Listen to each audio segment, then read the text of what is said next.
اللہ کریم سب سے بڑا ہے۔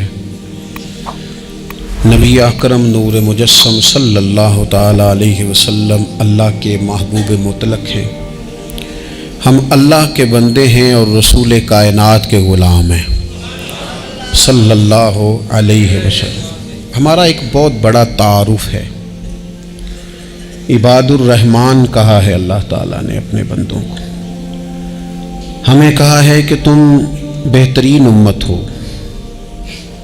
اللہ کریم نے اعزازات سے نوازا ہے۔ جن لوگوں کے پاس اتنی بڑی نسبتیں ہوں، اتنے بڑے حوالے ہوں، اتنی بڑی طاقتیں ہوں، ان کے پاس ظاہری طور پر اگر لوگوں کا جتھا نہ بھی ہو اور ظاہری طور پر اگر مال و اسباب وقتی طور پر نہ بھی ہوں، اقتدار، عہدہ اور بڑے لمبے چوڑے نعرے ان کے پیچھے نام بھی لگ رہے ہوں، تو یہ بہت بڑا تعارف نہیں کہ اللہ کے بندے ہیں اور رسول کریم کے غلام ہیں؟ اور کیا یہ تعارف جینے کے لیے، زندہ رہنے کے لیے اور گردن اٹھا کر جینے کے لیے بہت بڑا تعارف نہیں؟ باوجود اتنے بڑے تعارف کے اگر کوئی بندہ کمزور باتیں کرے، کچی پکی گفتگو کرے اور وہ اپنے آپ کو بار بار مظلوم ثابت کرنے کی کوشش کرے، وہ بار بار اپنے زخم دکھائے تاکہ وہ قابل رحم قرار پائے، تو یہ باتیں ایک مومن کو، ایک مسلمان کو، اللہ کے ایک بندے کو ذرا زیبا نہیں دیتی، ذرا اچھا نہیں لگتا۔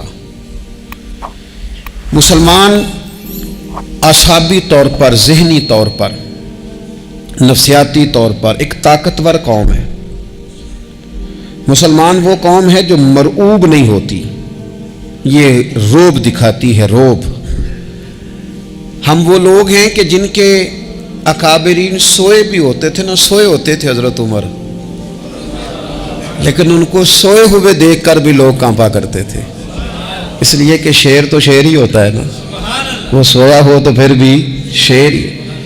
تو میں کچھ عرصے سے اس کمی کو بڑی شدت سے محسوس کرتا ہوں کہ لوگ، یعنی کوئی شخص بھی ملتا ہے تو وہ اس لہجے میں بات کرتا ہے کہ اسے مظلوم مان لیا جائے، قابل رحم مان لیا جائے، اس کی مدد کی جائے، اس پر توجہ کی جائے۔ یہ مسلمان کی شان نہیں۔ آپ سورہ بقرہ پڑھیں گے تو قرآن مجید اصحاب صفہ کی شان بیان کرتا ہے کہ انہیں بڑی حاجت ہے، بڑے ضرورت مند ہیں۔ وہ لوگ تھے جو کئی دنوں تک روٹی نہیں کھاتے تھے، لیکن رب فرماتا ہے کہ میرے محبوب کے مدرسے کے ان طالب علموں کو جو دیکھے گا اسے محسوس ہوگا کہ یہ تو بڑے امیر لوگ ہیں۔ کیوں محسوس ہوگا؟ لا یسألون الناس الحافا، یہ لوگوں سے لپٹ کر سوال نہیں کرتے، کشکول طلب نہیں دراز کرتے، یہ اپنے پردے کو قائم رکھتے ہیں۔ خودداری، عزت نفس، وقار، خودی، ہمارے ہاں تیزی سے ان چیزوں کا آج جو ہے وہ یوں محسوس ہوتا جیسے قحط ہو گیا ہے۔ الا ماشاءاللہ، آپ کے زخم دکھانے سے کوئی بھی آپ کا زخم نہیں بھرے گا، بلکہ میں نے تو یہ دیکھا ہے اپنی زندگی میں کہ اچھا بھلے تعلقات چل رہے ہوتے ہیں، آپ کو ذرا ضرورت پڑ جائے تو سامنے والا آنکھیں پھیر لیتا ہے، اسی وقت اس کا ماحول اور اس کے حالات خراب ہو جاتے ہیں۔ اس لیے اپنا سارا بھروسہ، اپنی ساری توجہ، اپنی سوچوں کا مکمل مدار صرف اللہ رسول کی ذات کو بنائیں، اور اس انداز میں بنائیں کہ کون دیتا ہے دینے کو تو چاہیے، دینے والا ہے سچا ہمارا نبی۔ اور یہ ذہن بنائیں زندگی میں کہ رب رسول کی بارگاہ سے 2 قطرے بھی مل گئے تو دنیا بھی بن جائے گی، آخرت بھی بن جائے گی۔ اس لیے ادھر ادھر دیکھنا تھوڑا کم کریں۔ اور بالخصوص آج اپیل کروں گا، استاد اپنے شاگردوں کو، پیر اپنے مریدوں کو، باپ اپنی اولاد کو بڑی بڑی باتوں کا سبق پڑھائے، بڑی بڑی باتوں کا۔ اقبال نے شکوہ کیا ہے، اقبال کہنے لگے شکایت ہے مجھے یا رب خدا بندان مکتب سے، یہ جو انہیں کہتے ہیں کہ جناب پڑھ جاؤ گے تو روٹی اچھی ملے گی، یہ انہیں کہتے ہیں پڑھ جاؤ گے تو کار میں بیٹھو گے، پڑھ جاؤ گے تو کوٹھی بنا لو گے. یہ کیا سبق پڑھا رہے ہیں بھلا؟ ان کو تو تم بڑے بڑے باتیں بتاؤ، انہیں کہو پڑھو گے تو دنیا میں حضور کے دین کا انقلاب برپا کرو گے. تم ان کہو کہ تم پڑھو گے تو تم ایک پورا ملک چلاؤ گے، تم انقلاب برپا کرو گے. اٹھ باندھ کمر کیوں ڈرتا ہے، پھر دیکھ خدا کیا کرتا ہے. اقبال کہنے لگے یہ تم کیا سبق پڑھا رہے ہو کہ روٹی صحیح مل جائے گی، چندہ اکٹھا کرنے کا طریقہ آ جائے گا. کہنے لگے شکایت ہے مجھے یا رب خدا وندان مکتب سے، سبق شاہی ہے اور بچوں کو دے رہے ہیں خاک بازی کا. اڑنے والی تعلیم تھی اور یہ انہیں رینگنے کا سبق پڑھا رہے ہیں. تگڑی تگڑی باتیں بچوں کو سکھاؤ، تگڑی تگڑی. یہ پھر سارے نہ ڈھونڈتے پھریں کہ وہ فلانا جو ہے نا چاچا امیر ہے تو ماموں امیر ہے تو فلانی خالہ باہر ہے تو فلانا ذرا مہربانی. کوئی بھی نہیں مہربانی کرتا. مہربانی جب بھی کرتا ہے یا خدا کرتا ہے یا مدینے والے محمد مصطفیٰ کرتے ہیں. اپنی توجہات کبھی بچوں کو دیکھیں. حضرت لقمان اپنے بیٹے کو کیا کہتے ہیں؟ کہتے ہیں یا بنی اقم الصلاۃ وامر بالمعروف وانہی عن المنکر. حضرت لقمان اپنے بیٹے کو سمجھاتے ہیں، کہتے ہیں اے بیٹا نماز قائم کرنا، لوگوں کو بھلائی کا حکم دینا، برائی سے منع کرنا، وَاصْبِرْ عَلَىٰ مَا أَصَابَكَ، اور جب مصیبت پہنچے تو صبر کرنا، ادھر ادھر رونا دھونا نہ کرنا. نماز پڑھنا، بھلائی کا حکم دینا، برائی سے منع کرنا، اور اگر کوئی مصیبت پہنچے تو اس پر صبر کرنا. کتنے کام ہو گئے؟ 4. ایک نماز پڑھنی ہے، ایک بھلائی کا حکم دینا ہے لوگوں کو، ایک برائی سے، اور اگر کوئی مشکل آئے تو کیا کرنا ہے؟ ان ذالک من عزم الامور. فرمایا بیٹا یہ بڑی ہمت والے کام ہیں، ہمت والے کام کرنا، ہمت والے. طاقتیں اپنی قائم رکھنا، کمزور نہ پڑنا، لوگ تمہارے آنسو نہ دیکھیں، کوئی تمہیں تڑپتا نہ دیکھے. چھوٹا چھوٹا زخم لے کر لوگ سگنل پہ کھڑے، چھوٹی چھوٹی مجبوریاں لے کر لوگ مانگنے کے لیے دروازوں پر کھڑے ہیں. امت مسلمہ کا یہ مزاج نہیں، یہ وقار نہیں، یہ انداز نہیں. ہم تو بانٹنے والے لوگ ہیں. چلے مشکل آ جاتی ہے، زندگی میں ضروریات پڑ جاتی ہیں، قرضہ صحابہ بھی لے لیا کرتے تھے، لیکن یہ جو لہجے آج ہم نے اختیار کر لیے، کمزور ہو جانا، کچا پڑ جانا، غریبی کا رونا، یہ انداز اہل ایمان کا. بچوں کو طاقتور ہونا چاہیے. میرے نبی کریم صلی اللہ تعالی علیہ وآلہ وسلم نے نا ارشاد فرمایا، ایسا نہیں ہے کہ کوئی بندہ کمزور ہے تو وہ ناپسندیدہ ہے. یہ نہیں فرمایا کہ جو بزدل ہے تو وہ بڑا کوئی کٹا ہوا آدمی ہے. لیکن حضور فرماتے ہیں، صحیح مسلم میں حدیث موجود ہے، حضور فرمانے لگے طاقتور مسلمان نا اللہ کی نظر میں بزدل مسلمان سے زیادہ پیارا ہے. طاقتور ہے نا، اس کی شان زیادہ ہے.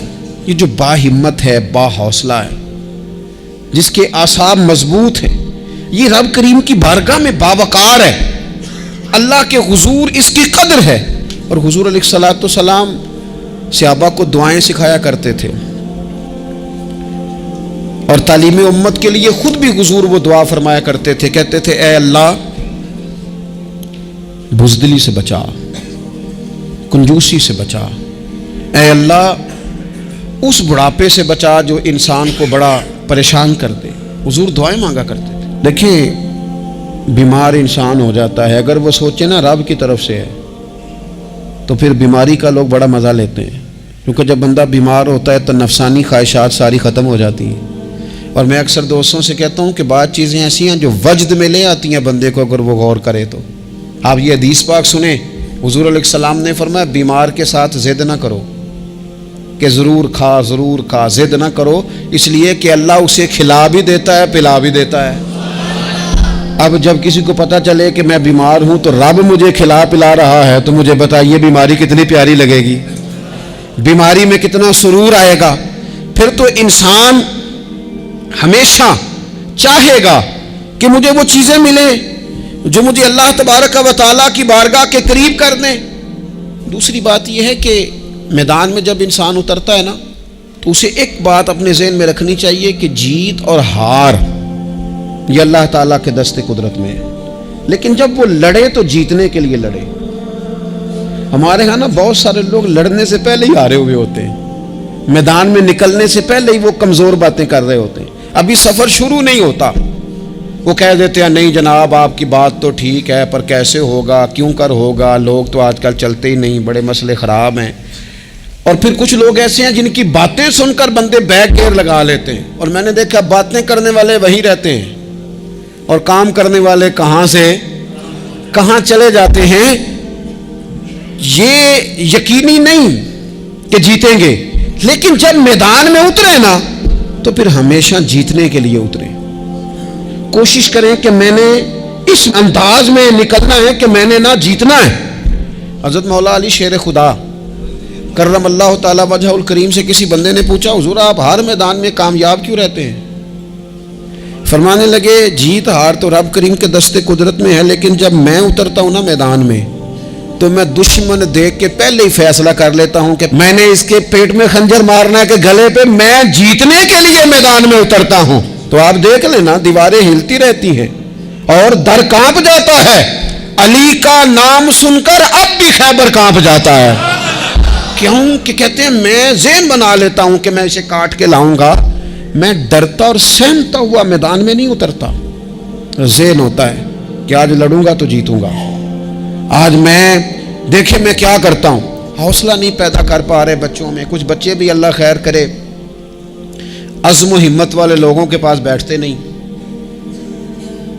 اور دوسرا ہم اپنے بچوں کا کسی کو آئیڈیل بھی نہیں بننے دیتے.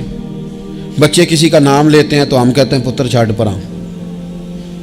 یہ دور ہی نہیں ہے. ہم کوئی ایسا ذوق, کوئی مزاج, کوئی طبیعت پیدا ہی نہیں ہونے دیتے. کچھ آنے والی نسل کا مزاج ہے کہ وہ اٹھنا نہیں چاہتی, بیٹھنا نہیں چاہتی, چلنا نہیں چاہتی. وہ چاہتی ہے میں لیٹی رہوں, موبائل میرے ہاتھ میں رہے, باقی سارے کام ریموٹ کنٹرول ہو. جب انسان دیکھیں نا, ایک ڈاکٹر صاحب کے پاس ایک دفعہ میں گیا تو ایک مریض کو وہ سمجھا رہے تھے, اسے کہہ رہے تھے کہ تو تھوڑی ورزش بھی کیا کر, تھوڑی ورزش بھی کیا کر. اور ساتھ انہوں نے بڑی اچھی بات کی, کہنے لگے اللہ تعالیٰ نے نا جسم میں جوڑ بنائے ہیں, یہ گھٹنے ہیں, یہ کونیاں ہیں, اللہ نے جوڑ بنائے ہیں, اسی لیے تو بنائے تھے کہ تھوڑی ان کو حرکت بھی دی جائے. لیکن اگر آپ ان جوڑوں کو حرکت ہی نہیں دیں گے تو یہ تو زانگالود ہو جائیں گے. تو کام زندگی میں عزم کے ساتھ, ہمت کے ساتھ, اور سب سے بڑی مضبوطی یہ ہے کہ آپ یہاں سے مضبوط ہوں, آپ اعصابی طور پر مضبوط ہوں. یہ جو کمزوری ہے نا, ذہنی کمزوری, میں نہیں پسند کرتا کہ مطلب خواتین بچوں کو اس لیے ڈرائیں کہ بیٹا او ہو بلی آ گئی ہے. بلی کیا ہوتی ہے جی؟ لیکن جو خواتین آج بھی بچوں کو بلی سے ڈرائیں گی, اچھا اس کو ڈرا بلی سے رہی ہوتی ہیں اور ساتھ کہہ رہی ہوتی ہیں ماما کا شیر. جی آپ کا شیر بلی سے ڈرتا ہے, یہ اماں کا شیر بلی سے ڈر رہا ہے, آپ نے اس سے بلی سے ڈرا دیا اور نام شیر رکھ دیا ہے. یہ کیسا شیر ہے کہ جو بلی آتی ہے تو بھاگ جاتا ہے. یہ ماحول مطلب متضاد ہے. یہ کاکروچ دیکھ کر چیخیں مارنا نا, یہ برگر فیملی ہونے کی علامت ہے. چھپکلی دیکھ کر نا چیخیں مارنا, یہ امیر گھروں کی علامت ہے, پڑھے لکھے لوگوں کی علامت. یہ کیا مذاق ہے؟ جو قوم چھپکلی سے ڈرتی ہے, کاکروچ سے ڈرتی ہے, اور جو لوگ کہتے ہیں ہو یہ جناب یہ تو اندر میرے وہ آ گیا ٹوکا تو یہ کھا جائے گا, تو یہ قوم انقلاب برپا کرے گی, یہ میدانوں میں نکلے گی. بڑے خوبصورت انداز میں ویڈیو بنا کے تو اس کو شیئر کیا جاتا ہے کہ وہ جی قربانی والے دن بکرا ذبح ہو رہا تھا تو بچہ رو پڑا. کیا بات کرتے ہیں آپ؟ یہ جہاد کرے گا بچہ کل کو جو بکرے ذبح ہونے پہ روتا ہے؟ اعصابی مضبوطی, ذہنی طور پر مضبوط کب ہوتی ہے؟ جب انسان اخلاقاً مضبوط ہوتا ہے, اس کی طبیعت وزادار ہوتی ہے, اس کا مزاج اسے مضبوط کرتا ہے. آپ ایک حدیث دیکھیں ترمذی میں موجود ہے, حضور علیہ الصلوۃ والسلام نے فرمایا جب اللہ تعالیٰ نے زمین کو پیدا کیا تو زمین ہلنے لگی. اللہ نے پہاڑوں کو میخیں بنا کر, قلعے بنا کر زمین میں لگا دیا تو زمین ٹھہر گئی. فرشتے فوراً عرض گزار ہوئے کہ مالک تیری سب سے طاقتور مخلوق یہ پہاڑ ہیں؟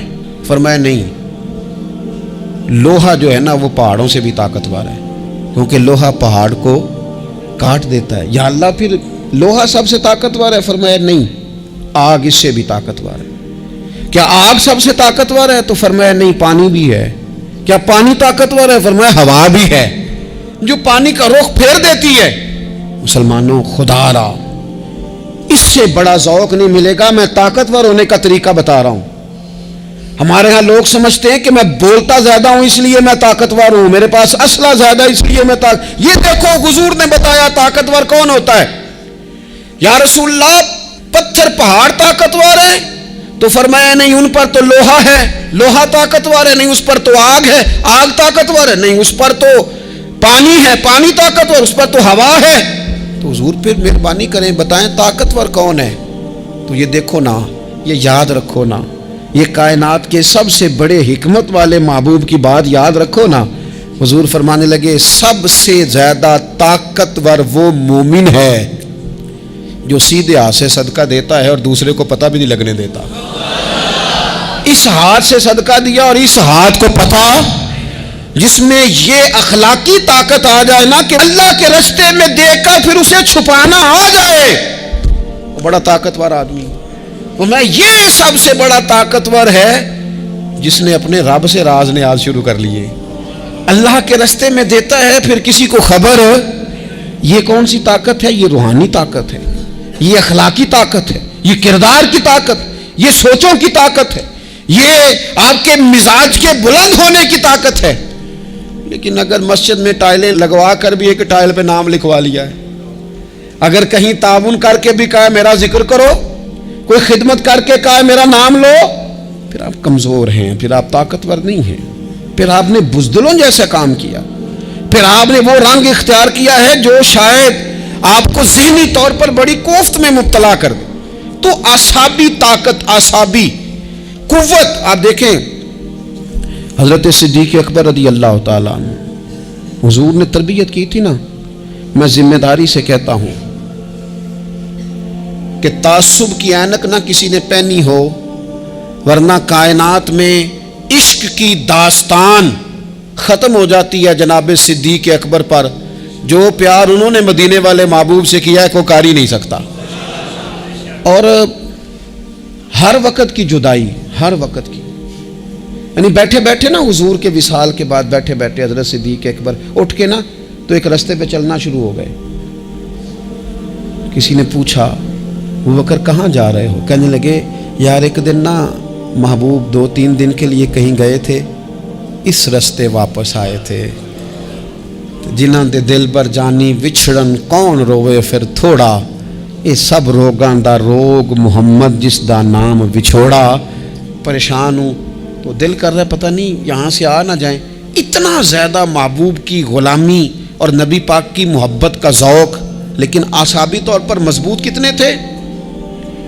حضور کے وصال کے بعد جس بندے نے اپنے پروں کے نیچے پوری امت کو سنبھال لیا ہے نا, اس کا نام بھی ابو بکر صدیق ہی ہے. ایسے ایسے سنبھال لیا, سب سنبھال, دکھ سب سے زیادہ لیکن سنبھالا. کوئی زکوٰۃ کا منکر پیدا ہو رہا ہے, کوئی ختم نبوت پہ حملہ کر رہا ہے, کوئی کچھ ہو رہا ہے, کوئی کچھ ہو رہا ہے. ابو بکر صدیق نے فرمایا سارے لشکر روانہ کرو, جہاں جہاں حضور نے فرمایا تھا جہاد کرو. فرمایا جو ایک رسی بھی زکوٰۃ کی نہیں دے گا وصول کریں گے. لوگوں نے کہا حضور حالات بڑے اور طرح کے ہیں, کیسے کام چلے گا؟ حضرت عمر جیسے دلیر بندے بھی کہنے لگے جناب یہ نظام کیسے چلے گا؟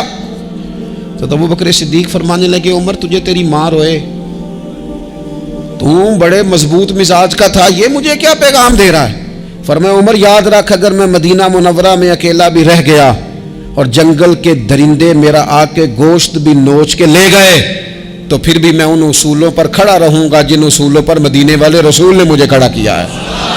ذرا گنجائش نہیں. ہم یہاں سے مضبوط لوگ ہیں, یہاں سے ذہنی بلندی, ذہنی پختگی, یہ حسن ہے زندگی کا. یہ کیا بات ہوئی؟ پرسوں فیصلہ کوئی اور تھا, سویرے پروگرام کوئی اور بن گیا. کل فلانے کا مرید تھا, آج مجھے فیض نہیں ملا, ادھر جا رہا ہوں. پرسوں فلانے کو استاد بنا بیٹھا تھا, آج میرا پروگرام بدل گیا ہے. کل میری سوچیں اور تھیں, آج میری سوچیں اور ہیں. جو قوم ساری زندگی تعین ہی نہ کرے وہ کام کیسے کرے گی؟ جو رستے کا آغاز ہی نہ کرے وہ منزل پر کیسے پہنچے گی؟ تو کمزور باتوں سے نکلیں, بزدلانہ سوچوں سے باہر آئیں, طے کریں زندگی میں یہ کچھ ہم نے کرنا ہے. میں نے کہا ہے نکلیں میدان میں جیتنے کے لیے, پھر رب کی مرضی ہے, پھر اللہ کی مرضی ہے. ساری زندگی صحابہ پر قرض رہا, قرضے بھی رہے, خدمتیں بھی ہوتی رہی, جہاد بھی ہوتے رہے, ڈیوٹیاں بھی ہوتی رہیں, سارے کام ہی ہوتے رہے. ہمارا یہ مزاج ہے, ایک دو کھا گیا ہے ساری خوشیاں ہی گئیں, بس سارا کچھ ختم کر بیٹھتے ہیں. تو تھوڑی سی نا مضبوط دیکھیں. اچھا یہ حضرت ابو بکر کا حال ہے, تو جناب عمر کی کیفیت کیا ہے؟ کلمہ پڑھتے ہی حضرت عمر نے فرمایا یا رسول اللہ, جب آپ سچے, قرآن سچا, اسلام سچا, تو چھپ کے نماز پڑھنے کا کیا مطلب ہے؟ فرمایا ابھی تعداد ہی کوئی نہیں, 40 تو مسلمان ہیں. عرض کی حضور مہربانی کریں نا, آپ صرف اجازت دیں.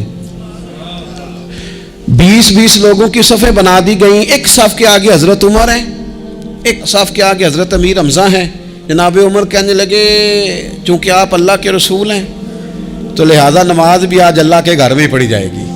تو حضرت عمر بیت اللہ شریف کے بیچ کھڑے ہو کے نعرہ لگاتے ہیں, فرماتے ہیں میں عمر ہوں, تم مجھے بھی جانتے ہو, میرے باپ کو بھی جانتے ہو, تم میرا قبیلہ بھی جانتے ہو, میں نے پڑھ لیا ہے محبوب کا کلمہ. اب جس نے بچے یتیم کرانے ہو اور اپنی بیوی بیوہ کرانی ہو وہ آئے اور مجھے روکے. یہ محبوب اللہ کے ہیں اور گھر بھی اللہ کا ہے, تو نماز بھی آج اللہ کے گھر میں ہی پڑھی جائے گی. جب تک انسان یہاں سے طاقتور نہیں ہوتا.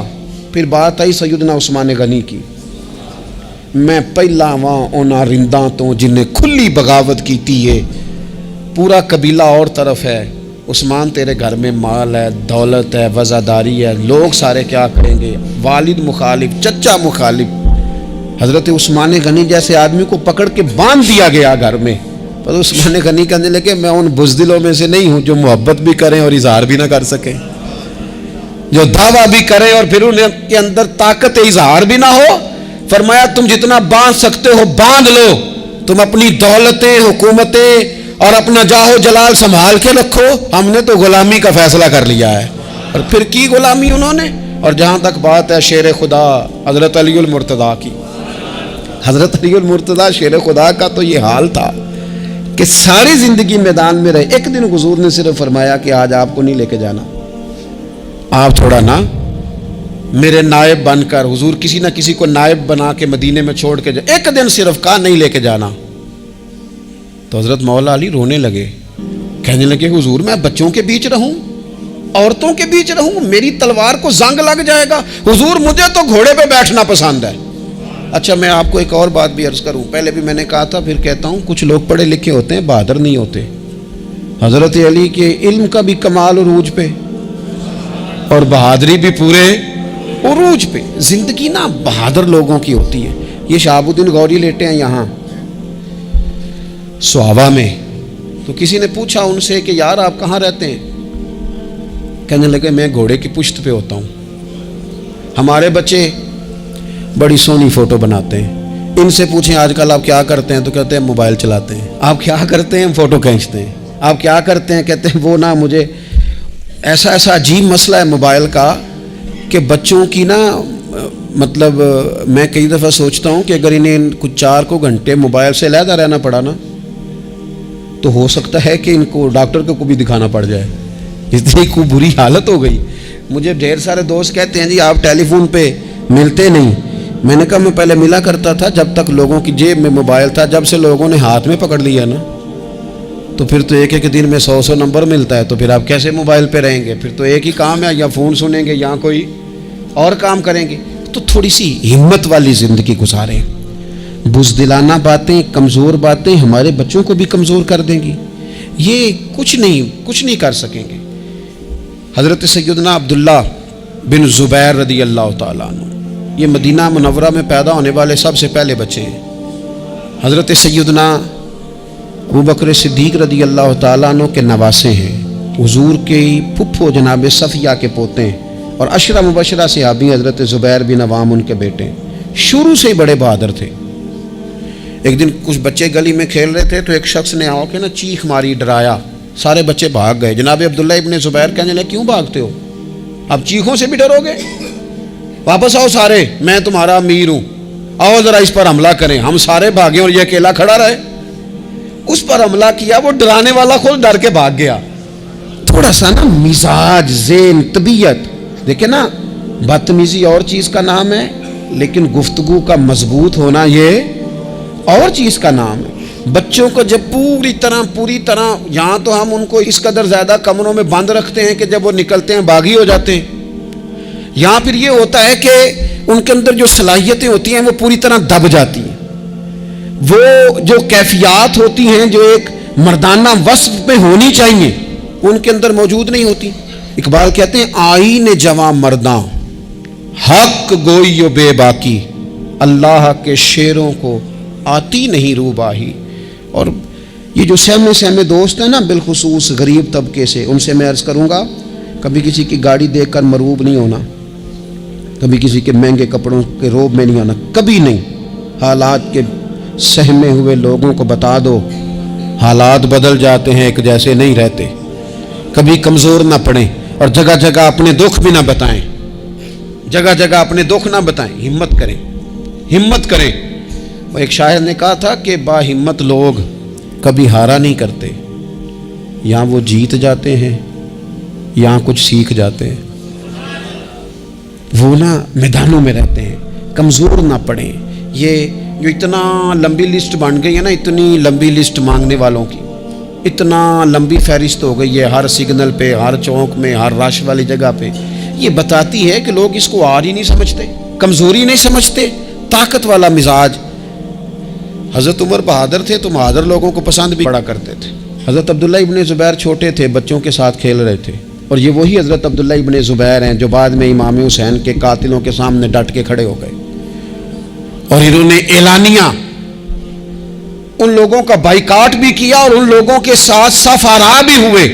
حضرت عبداللہ ابن زبیر اور فرماتے ہیں کہ میری ماں 90 سال سے زیادہ عمر تھی حضرت اسماء بنت ابی بکر کی. جب میں نے انہیں کہا نا اماں وقت آ گیا ہے شہادت کا، تو میری اماں مجھے کہنے لگی پتر میدان میں رہنا. میدان میں بکرے کو ذبح ہوتے وقت تکلیف ہوتی ہے، جب اس کی کھال اتاری جائے پھر کوئی تکلیف نہیں ہوتی.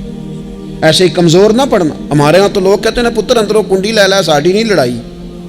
وہ جب ہمارے گھر آگ آئے گی پھر اسے ہم بند کریں گے، ابھی نہ تو بالکل باہر نہ نکلنا. کیسے قوم آگے بڑھے گی؟ جرتیں کیسے پیدا ہوں؟ اور جو کچھ کہہ نہیں سکتے وہ منوائیں گے کیسے؟ جو بات کرنے کی طاقت نہیں رکھتے وہ اپنا منوائیں گے کیسے؟ حضرت عبداللہ ابن زبیر رضی اللہ تعالیٰ عنہ اپنے دوستوں کے ساتھ گلی میں کھیل رہے تھے، جناب عمر فاروق آ گئے. حضرت عمر فاروق کا جلال تھا، بچے ان کو دیکھ کے دوڑ گئے. حضرت عبداللہ ابن زبیر کھڑے. حضرت عمر قریب آئے، کہنے لگے پتر آپ کیوں نہیں دوڑے؟ حضرت عبداللہ ابن زبیر چھوٹے سے ہیں، کہنے لگے جی کیوں میں دوڑتا، میں نے کوئی جرم کیا ہے، کوئی میں نے غلطی کی ہے، بھلا کیوں دوڑوں؟ آرام سے کھیل رہے ہیں اور نہ ہم نے کوئی رستہ بند کیا، جگہ ہے آپ نے گزرنا تو گزر جائیں. چاہیے تھا نا حضرت عمر ناراض ہوتے، پر جناب عمر نے ماتھا چوم لیا. کہنے لگے کیا بات ہے بیٹا، ان چیزوں پر ذرا قائم رہنا. کہنے لگے جرم کیے، کیا مطلب ہے اس بات کا کہ فلانا ہے تو دوڑ جا؟ کیوں دوڑیں جی؟ تو ہم نے جو قوم کو سکھانا شروع کیا ہے نا، دیکھیں فقر اور چیز ہے، درویشی اور چیز ہے، سادگی، لیکن ظلم سہنا اور چیز ہے. دنیا میں قتیل اس سا منافق نہیں کوئی جو ظلم تو سہتا ہے بغاوت نہیں کرتا. اپنی زندگی میں عزم کو، ہمت کو، نظریے کو بلند کریں، مظلومانہ مزاج نہ پیدا کریں، بلا وجہ دکھ سنا کے اپنے آپ کو کمزور نہ کریں. یاد رکھیں اگر ہم اپنے دکھ کسی کو سنا رہے ہیں اور اپنے آپ کو بڑا غریب ثابت کر رہے ہیں تو ایسا نہ ہو کہ ہمارے بچے اس کا برا اثر لے جائیں. خودداری سے جینا سکھائیں، عزت نفس سکھائیں. ہر وقت گھر کے اندر، کلاس کے اندر، اپنے دوستوں کی جمعیت کے اندر کمزور باتیں نہ کریں، رو دھو کے وقت نہ گزاریں. رونے سے بھی رات گزر جاتی ہے، ہنسنے سے بھی رات گزر جاتی ہے، ناشکری سے بھی دن بیت جاتا ہے اور شکر سے بھی. لیکن بس بات اتنی ہے کہ شکر والوں کا ذرا صحیح بیت جاتا ہے، ہنسنے والوں کا ذرا صحیح بیت جاتا ہے. زندگی میں عزم کے ساتھ، ہمت کے ساتھ لوگ جس حال میں مرنے کی دعا کرتے ہیں، معاذ اللہ، لوگ جس حال میں مرنے کی دعا کرتے ہیں، ہم نے اس حال میں جینے کی قسم کھائی ہے. اللہ تعالی ہمیں سمجھنے کی توفیق عطا کرے. آخر دعوانا ان الحمدللہ رب العالمین.